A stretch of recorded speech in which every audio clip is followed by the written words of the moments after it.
वल्लरी प्रकाशनाच्या आजच्या शेवंती या प्रातिनिधिक काव्य संग्रहाच्या प्रकाशनामध्ये तुमच्या सर्वांचं स्वागत करते. आपण काव्य महोत्सवाला सुरुवात करतो आहोत. या कवयित्री आपली कविता सादर करणार आहेत.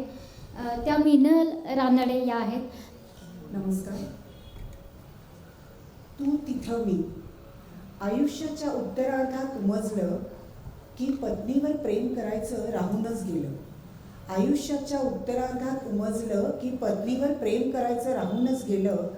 आता मनाला हे जाणवलं ते मधूनच का हुरहुरलं. 7 पावलं सोबतीची नव्या पर्वाची सुरुवात केली. किती आव्हाने सहज पेलली, तिला मात्र गृहीतच धरलं. कातरवेळी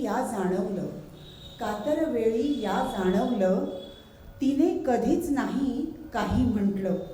नकळत सारं घडत गेलं. काय हवं ते तिला कसं समजलं. तन मनाने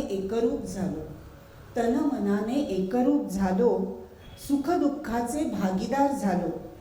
स्मृती साऱ्या जपत गेलो. कोंदण करायचं राहूनच गेलं. तू तिथं मी तिनं खरं केलं. आकांक्षांना प्रेरित केलं. गहिऱ्या क्षणांना सुगंधित केलं. सुगंधात नाहू घालायचं राहूनच गेलं. धन्यवाद. मभासरांना विनंती आहे की त्यांनी अनुपमाताईंचा सन्मान करावा, मिनलताईंचा सन्मान करावा अशी विनंती आहे मभासरांना.